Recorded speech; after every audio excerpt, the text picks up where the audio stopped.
നമസ്കാരം. നമസ്തേ. C P എമ്മിനെ സംബന്ധിച്ചിടത്തോളം പ്രത്യേകിച്ച് ഇപ്പം നിലവിൽ പ്രതിപക്ഷമായി നിൽക്കുന്ന സമയത്ത് സി പി എമ്മിന് ഏറ്റവും വലിയ കുന്തമുന എന്ന് പറയുന്നത് അത് ഈ പറഞ്ഞ പോലെ എസ് എഫ് ഐനാണ്. ഇപ്പം ഇ ഡിക്കെതിരെയുള്ള ആക്രമണമായാലും എല്ലാത്തിലും മുമ്പിൽ നിന്നത് എസ് എഫ് ഐ ആണ്. പക്ഷേ എസ് എഫ് ഐയെ ടാർഗറ്റ് ചെയ്ത് പ്രത്യേകിച്ച് സതീശൻ പോകുന്നുണ്ടോ എന്നുള്ളത് വലിയ സംശയമാണ്. കാരണം ഇപ്പം ഇ ഡിക്കെതിരെയുള്ള കേസിലും എസ് എഫ് ഐയുടെ എല്ലാ ജില്ലാ സെക്രട്ടറി പ്രത്യേകിച്ച് ജില്ലാ സെക്രട്ടറിമാർക്കെതിരെ ടാർഗറ്റ് ചെയ്തുകൊണ്ട്, അത് മാത്രമല്ല S F I K S U സംഘർഷത്തിലും ഈ പറഞ്ഞ പോലെ എസ് എഫ് ഐയുടെ നേതാക്കന്മാരെ ടാർഗറ്റ് ചെയ്തുകൊണ്ട്, ഇപ്പം ബാക്കി കോൺഗ്രസ്സുകാരെ നോക്കുമ്പോൾ ഈ പറഞ്ഞ പോലെ നെഹ്റുവിയൻ അല്ലെങ്കിൽ ഗാന്ധിയൻ ഐഡിയോളജി കീപ്പ് ചെയ്ത് ഒരു തല്ലുകൊണ്ട മറ്റേ കവൾ കൂടി കാണിച്ചു കൊടുക്കുന്ന സമ്പ്രദായത്തിൽ നിന്ന് മാറി അടിക്ക് തിരിച്ചടിയുന്നില്ലെങ്കിലും അല്ലെങ്കിൽ അതേ രീതിയിൽ അവരെ പൂട്ടുക എന്നുള്ളൊരു സമ്പ്രദായത്തോട്ട് സതീശൻ കടക്കുന്നു. ഇപ്പം നമ്മൾ നോക്കിക്കഴിഞ്ഞാൽ നമുക്ക് മനസ്സിലാവും, ആദ്യമൊക്കെ ഈ സമരരംഗത്ത് ഇത്തരത്തിൽ വലിയ ആക്രമണ സമരരംഗത്ത് മുമ്പോട്ട് നിന്നിരുന്നത് ഈ CITU പ്രവർത്തകരൊക്കെയായിരുന്നു. ഇപ്പം അതിൽ നിന്നും മാറി SFI ആണ് CPM പൂർണ്ണമായിട്ടും ഉപയോഗിക്കുന്നത്. അപ്പം എന്താണ് ഇതിൻ്റെ ഒരു കാരണം? CPM-നെ സംബന്ധിച്ചിടത്തോളം പാർട്ടിയുടെ ശക്തി ദുർഗം, ഒരു കോട്ട എന്ന് പറയുന്നത് ഇന്ന് SFI ആണ്. പലപ്പോഴും പല കാലഘട്ടങ്ങളിലും പാർട്ടിയുടെ പല ഫ്രണ്ടൽ ഓർഗനൈസേഷൻസ് CPM-ന്റെ പോരാട്ട മുഖങ്ങളിൽ അവരെ മുന്നിൽ നിന്നിരുന്ന ഫ്രണ്ടൽ ഓർഗനൈസേഷൻസ് ആണ്. ആശയ സമരത്തിലും അതുപോലെ ഫ്രണ്ടൽ ഓർഗനൈസേഷൻസ് പല ഘട്ടങ്ങളിലും വലിയ പങ്ക് വഹിച്ചിട്ടുണ്ട്. ഇപ്പോൾ തെരുവിലെ പോരാട്ടങ്ങളിൽ എല്ലാ കാലവും ഒരു 1990-കളുടെ ഒടുവിൽ വരെ CITU ഒരു വലിയ പങ്ക് വഹിച്ചിരുന്നു. പക്ഷെ പതുക്കെ CPM തന്നെ CITU-വിന്റെ ശക്തി ചോർത്തിക്കളഞ്ഞു. പാർട്ടി സമ്മേളനങ്ങളിൽ CITU വിഭാഗം വേഴ്സസ് പാർട്ടി, അങ്ങനെ ആയിരുന്നു ഒരു മാധ്യമ റിപ്പോർട്ടുകളൊക്കെ ആദ്യം. CITU ലോബി എന്ന് തന്നെ പറയുമായിരുന്നു. പിന്നീട് CITU ലോബി ഏതാണ്ട് ശക്തിയൊക്കെ പോയി. അതിന്റെ നേതാക്കന്മാര് ഇപ്പൊ VB ചെറിയാൻ, പണ്ട് കൊച്ചിയിലെ പ്രമുഖനായ ട്രേഡ് യൂണിയൻ നേതാവായിരുന്നു VB Cherian, MM Lawrence, Ravindranath, അങ്ങനെയൊക്കെയുള്ള അതുപോലൊരു CITU നേതാവിന്റെ പേര് ഇപ്പോൾ ഈ ഇളമരം കരീമൊക്കെ വന്നെങ്കിലും അദ്ദേഹം ഒന്നും പഴയ ആ നേതാക്കന്മാരുടെ ഒരു പോരാട്ട വീര്യമുള്ള നേതാവൊന്നുമായിട്ട് എനിക്ക് തോന്നുന്നില്ല. അപ്പൊ CITU-വിന്റെ പേര് ഇപ്പൊ അധികം കേൾക്കാനേ ഇല്ല. CITU പോരാട്ടങ്ങളിലോ അല്ലെങ്കിൽ സമരമുഖങ്ങളിലോ ഒന്നും CITU-വിന്റെ ഒരു വലിയ സാന്നിധ്യമില്ല. തൊഴിലാളികളും മാറിക്കഴിഞ്ഞു. തൊഴിലാളികളുടെ നേച്ചറിൽ ഇന്ന് കട്ടിയുള്ള ബുദ്ധിമുട്ടുള്ള ജോലി എന്നെല്ലാം ബംഗാളികളും പിന്നെ ബീഹാറികളും ആസാംകാരും ഒക്കെയാണ്. അവരൊന്നും ഇത്തരം പോരാട്ടങ്ങളിൽ ഭാഗമാക്കാൻ താല്പര്യവുമില്ല. അവരിവിടെ വന്നിരിക്കുന്നത് പോരാട്ടത്തിനല്ല, സമരത്തിനല്ല, കിട്ടുന്ന ദിവസങ്ങൾ കൊണ്ട് ഏറ്റവും അധികം പൈസ വാങ്ങിച്ചുകൊണ്ട് പോവുക. അവരുടെ മൈൻഡ് സെറ്റിനെ പാർട്ടിക്ക് പിടിച്ച് മനസ്സിലാക്കാനും പറ്റില്ല. അതങ്ങനെ അങ്ങ് പോയി. SFI ആണ് ഇന്ന് പാർട്ടിയുടെ ഒരു ശക്തി ദുർഗം. കലാലയങ്ങളാണ്, അവിടെ നിന്നാണ് CPM പലപ്പോഴും അണികളെ മൊബിലൈസ് ചെയ്യുന്നത്. ഇത് സംസ്ഥാനത്തിന്റെ മറ്റൊരു ഭാഗത്തെക്കാളിലും ഏറ്റവും അധികം പ്രസക്തിയുള്ളത് തലസ്ഥാനത്താണ്. തലസ്ഥാനത്തെ യൂണിവേഴ്സിറ്റി കോളേജാണ് പലപ്പോഴും CPM-ന്റെ തലസ്ഥാനത്തെ പോരാട്ടത്തിന്റെ ഉത്ഭവസ്ഥാനവും അതുപോലെ തന്നെ അത് അവസാനിക്കുന്നത് തൊട്ടടുത്തുള്ള AKG സെന്ററിലുമാണ്. പാളയം കേന്ദ്രീകരിച്ചുള്ള നേതാക്കന്മാർ, ഇത് വളരെ വിരലിലെണ്ണാവുന്ന നേതാക്കന്മാരും അതുപോലെ ഒരു 1000-ൽ താഴെ വരുന്ന അണികളും ഒക്കെയാണ് ഈ ഒരു വലിയൊരു ബഹളവും കോലാഹലവും ഒക്കെ ഉണ്ടാക്കുന്നത്. കോൺഗ്രസിന് പ്രാഥമികമായിട്ടും പഴയ കാലത്ത് CPM-നെ നേരിടാൻ വലിയ തന്ത്രമൊന്നുമില്ലായിരുന്നു. ഒരാൾക്കൂട്ടമായിരുന്നു കോൺഗ്രസ്. ആൾക്കൂട്ടമായ കോൺഗ്രസ് ഇലക്ഷൻ വരുമ്പം ആൾക്കൂട്ടം വിജയിക്കും. ഇന്ദിരാഗാന്ധി വരും, രാജീവ് ഗാന്ധി വരും, അങ്ങനെയൊക്കെയുള്ള ഒരു കാലഘട്ടം. അതൊക്കെ മാറിയിട്ട് ഇപ്പൊ കോൺഗ്രസിലെ നേതാവായിരിക്കുന്ന സതീശന്റെ ഏറ്റവും വലിയ പ്രത്യേകതയായിട്ട് ഞാൻ കാണുന്നത്, അദ്ദേഹം വളരെ കോൾഡ് ബ്ലഡഡ് ആണ്. അതായത് വളരെ സൂക്ഷ്മമായിട്ട് കാര്യങ്ങൾ നിരീക്ഷിച്ച് പ്രകോപിതനാകാതെ ബുദ്ധി ഉപയോഗിച്ച് തീരുമാനങ്ങൾ എടുത്ത് കൃത്യമായ സംഘടനാ പ്രവർത്തനം, അദ്ദേഹത്തിന് അറിയാം പോലീസിനെയും സംഘടനയും ഒക്കെ എങ്ങനെ ഉപയോഗിക്കണമെന്ന്. ഈ ഒരു മാതൃക CPM-നെതിരെയും തൃണമൂലിനെതിരെയും ഒക്കെ BJP കാണിച്ചിട്ടുണ്ട്. കാരണം പലപ്പോഴും ഈ അന്ധമായ തെരുവിലെ പോരാട്ടങ്ങൾ ഒരാളെ എങ്ങും എത്തിക്കുന്നില്ല. വയലൻസ് പലപ്പോഴും ആവശ്യമുണ്ട്, പോരാട്ടങ്ങളിൽ വയലൻസ് ആവശ്യമുണ്ടെന്ന് തന്നെ കരുതുന്ന ആളാണ് ഞാൻ. പക്ഷെ വയലൻസ് മൈൻഡ്ലെസ് വയലൻസ് ആവാൻ പാടില്ല.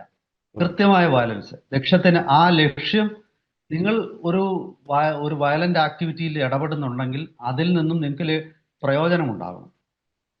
പ്രയോജനമില്ലെങ്കിൽ പിന്നെ നിങ്ങൾ കാണിക്കുന്ന ആ അക്രമം പൊതുസമൂഹത്തിൽ നിങ്ങളുടെ പേര് മോശപ്പെടുത്തുകയും പൊതുജനങ്ങളുടെ പിന്തുണ നിങ്ങൾ നഷ്ടപ്പെടുത്തുകയാണെങ്കിൽ നിങ്ങളുടെ പോരാട്ടം ഒരിക്കലും വിജയിക്കില്ല. നിങ്ങൾ ബോംബെ അധോലോകത്തിന്റെ കാര്യം എടുത്തു നോക്കുക. അവര് പോലും ഒരു GR ഖർനാർ എന്ന് പറഞ്ഞൊരു ഉദ്യോഗസ്ഥനുണ്ടായിരുന്നു. ദാവൂദ് ഇബ്രാഹിമിന്റെ മുഴുവൻ ബിൽഡിങ്ങുകളും ഇടിച്ചു നിരപ്പാക്കി. GR ഖർനാറെ ദാവൂദ് ഇബ്രാഹിം ആക്രമിച്ചില്ല. ആ GR ഖർനാറെ വേണമെങ്കിൽ ആക്രമിക്കാമായിരുന്നു. അദ്ദേഹം പോലീസ് ഉദ്യോഗസ്ഥനൊന്നുമല്ല, ഒരു കോർപ്പറേഷൻ കമ്മീഷണറാണ്. ആദ്യം അസിസ്റ്റന്റ് കമ്മീഷണറൊക്കെ ആയിരുന്നു. അങ്ങനെ പതിയെ പതിയെ ഉയർന്നു വന്ന IAS കാരനല്ലെന്നാണ് ഞാൻ മനസ്സിലാക്കുന്നത്. അങ്ങനത്തെ ഒരു ഉദ്യോഗസ്ഥനാണ്. പക്ഷെ അവർ അദ്ദേഹത്തെ ആക്രമിച്ചില്ല. കാരണം അദ്ദേഹം അഴിമതിക്കാരനല്ലായിരുന്നു. 100% സംശുദ്ധനായ വ്യക്തിയായിരുന്നു.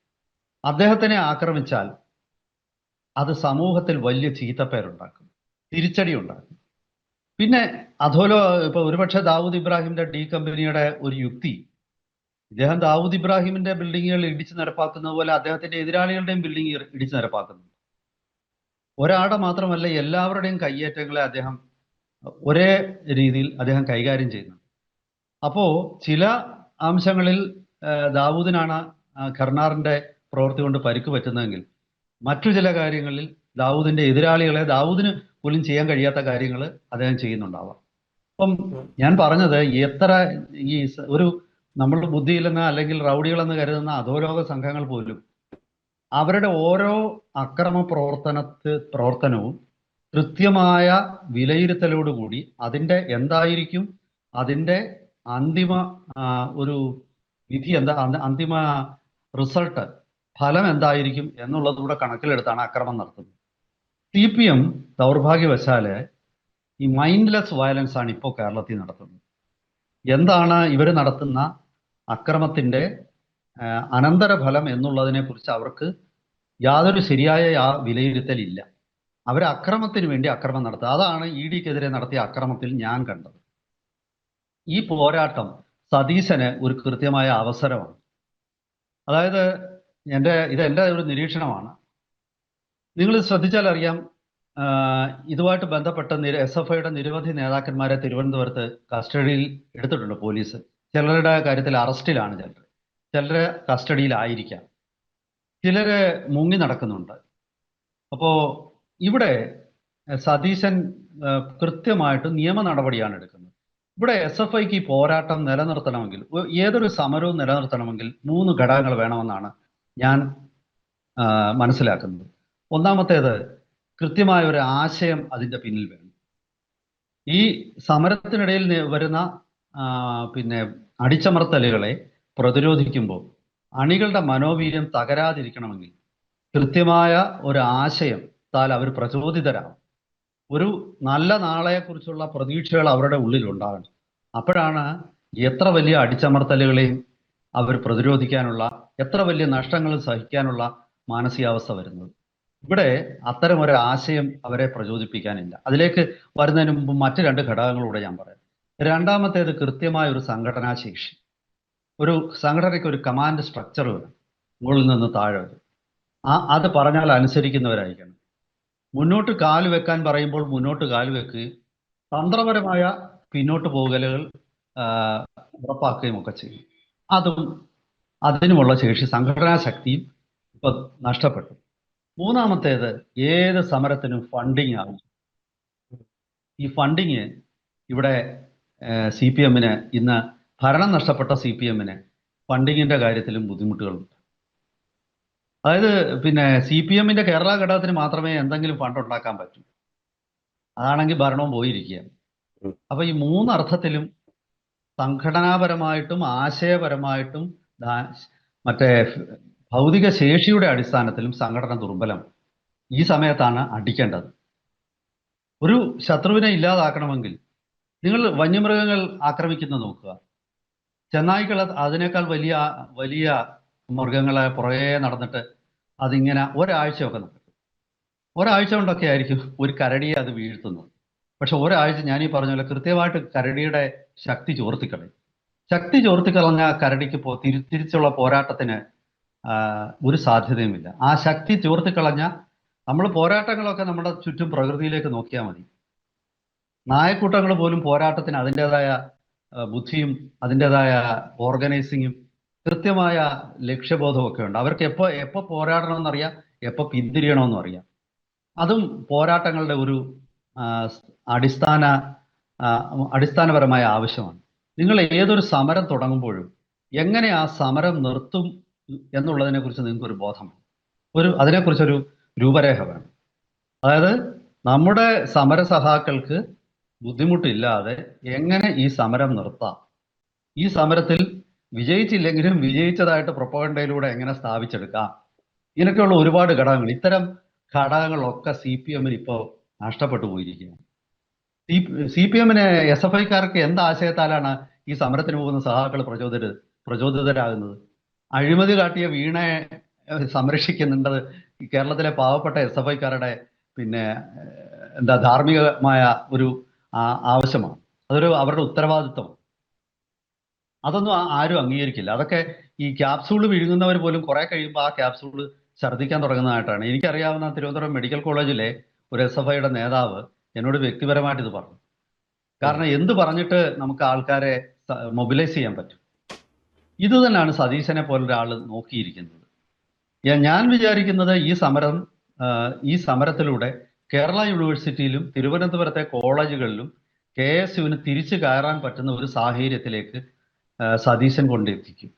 അതിലെ പോലീസ് കേസുകളും അതുപോലെ തന്നെ ഈ ആശയപരമായ CPM-ന്റെ പാപ്പരത്വത്തെ പൊളിച്ചു കാണിക്കുന്നതൊക്കെ ഓരോ ഘടകങ്ങളാണ്.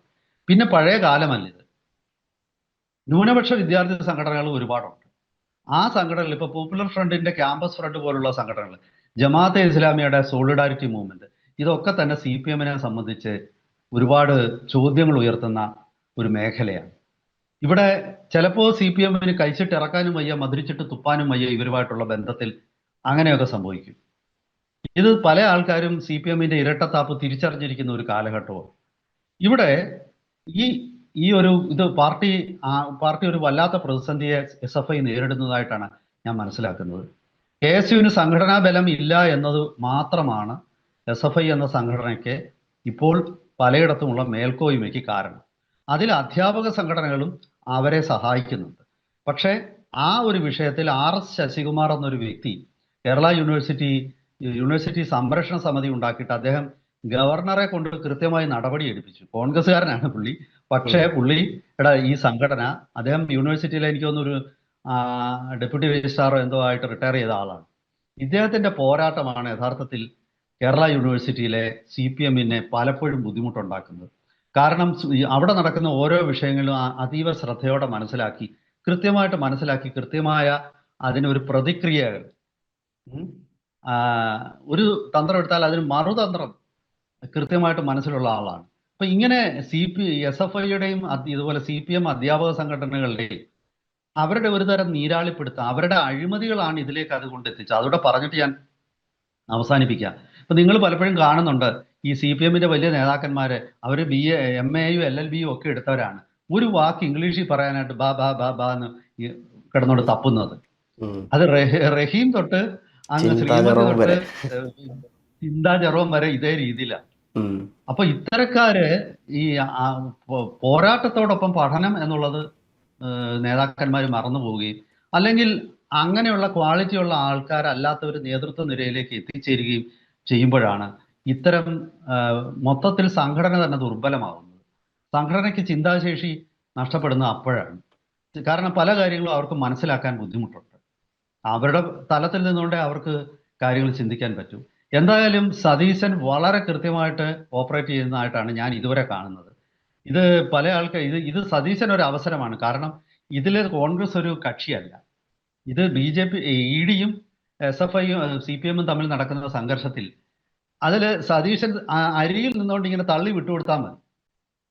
അദ്ദേഹത്തിന് ഇത് പങ്കെടുക്കുകയും വേണ്ട. അദ്ദേഹത്തിന്റെ പേര് ഇതിനകത്തിൽ എങ്ങും വരികയും ഇല്ല. അങ്ങനത്തെ ഒരു ബുദ്ധിപൂർവമായിട്ടുള്ള ഒരു നീക്കമാണ് ഇത്. SFI തികച്ചും അപകടത്തിലാണ്. കാരണം ഒന്നുകിൽ അവർ സംഘടനയെ ശുദ്ധീകരിച്ച് സംഘടനയിൽ കൃത്യമായ ലക്ഷ്യബോധമുള്ള ആൾക്കാരെ തിരിച്ചു കൊണ്ടുവന്ന അതൊന്നും അത്ര എളുപ്പമല്ല. കാരണം ഈ ഒരു നെറ്റ്വർക്ക് അവര് വെറും സംഘടനാ പ്രവർത്തനം മാത്രമല്ല പാർട്ടിക്ക് വേണ്ടി നടത്തുന്നത്, മറ്റൊരുപാട് പ്രവർത്തനങ്ങൾ നടത്തുന്നു. അവരെ അങ്ങനെ ഒഴിവാക്കാനൊന്നും പറ്റില്ല. എന്തായാലും വരും ദിവസങ്ങളിൽ സതീശൻ പോലീസ് നടപടി കടുപ്പിക്കും. ഇതിൽ പല ആൾക്കാർക്കും അത് വലിയ ബുദ്ധിമുട്ടുണ്ടാക്കും. ജാമ്യം കിട്ടില്ല. CPM-ന്റെ പണ്ട് തൊട്ടേ ഉള്ള ഒരു പ്രത്യേകത, അവർ പലപ്പോഴും ആള് ജയിലിൽ പോയി ഒരു വർഷത്തിലധികം അവർ കേസ് നടത്തില്ല. അത് കഴിഞ്ഞാൽ പതുക്കെ ഇയാളെ വിട്ടിട്ട് അടുത്ത ആളിലേക്ക് അവർ പോകും. മാത്രമല്ല ഈ കേസിൽ ഇയാൾ ശിക്ഷിക്കപ്പെടാൻ സാധ്യതയുണ്ടെന്ന് അറിയുമ്പോൾ അയാളെ ഞാൻ കൈവിടും. അടുത്ത ആളിനെ നോക്കും. പിന്നെ പാർട്ടിയിലും ഈ അവസരം നോക്കിയിരിക്കുന്ന രണ്ടാം നിരയും, ഈ രണ്ടാം നിര പെട്ടെന്ന് ഇയാൾ പുറത്തു വരാതിരിക്കാൻ രണ്ടാം നിരയും ശ്രമിക്കും. അപ്പൊ ഇത്തരം അന്തർലീനമായ വൈരുദ്ധ്യങ്ങൾ അത് തലപൊക്കുന്നുണ്ടെങ്കിൽ പാർട്ടിയെ സംബന്ധിച്ചിടത്തോളം അത് വലിയ ബുദ്ധിമുട്ടാകും. എങ്ങനെ പാർട്ടി CPM അതിനെ നേരിടും, എങ്ങനെ ഒരു പിന്നെ തൽക്കാലത്തെ സ്ഥിതിവിശേഷങ്ങൾ മനസ്സിലാക്കും. സതീശൻ എപ്പോഴും ഒരു മുഴം മുന്നേ കൂട്ടി എറിയും എന്ന് തന്നെയാണ് ഞാൻ കരുതുന്നത്. ഇത് KSU തിരിച്ചു വരാനുള്ള, KSUവിന് പഴയ പാപഭാരമൊന്നുമില്ല.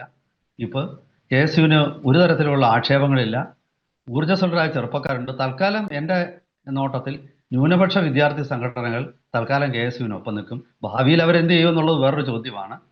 അത് ഇപ്പോൾ ഒരു പുലിയുടെ പുറത്ത് യാത്ര ചെയ്യുന്ന പോലെ ആയിരിക്കാം KSUവിനുള്ളത്. പക്ഷേ എന്നിരുന്നാലും ക്യാമ്പസ് ഫ്രണ്ടോ സോളിഡാരിറ്റിയോ പോലുള്ള സംഘടനകൾ തൽക്കാലത്തെ സാഹചര്യത്തിൽ KSUവിനെ സപ്പോർട്ട് ചെയ്യാനാണ് സാധ്യത. വരും ദിവസങ്ങളിൽ SFIയെ സംബന്ധിച്ചിടത്തോളം കാര്യങ്ങൾ എളുപ്പമാകില്ല. SFIയിലൂടെ CPMന്റെ നട്ടലൊടിക്കാമെന്നും തിരുവനന്തപുരത്തെ സർക്കാരിന്റെ ആധിപത്യം ഉറപ്പാക്കാമെന്നും സതീശൻ തിരിച്ചറിഞ്ഞാൽ അത് തീർച്ചയായിട്ടും അദ്ദേഹം അക്കാര്യത്തിൽ റൂത്ത്ലെസ് ആയി പ്രവർത്തിക്കുമെന്നാണ് എനിക്ക് തോന്നുന്നത്.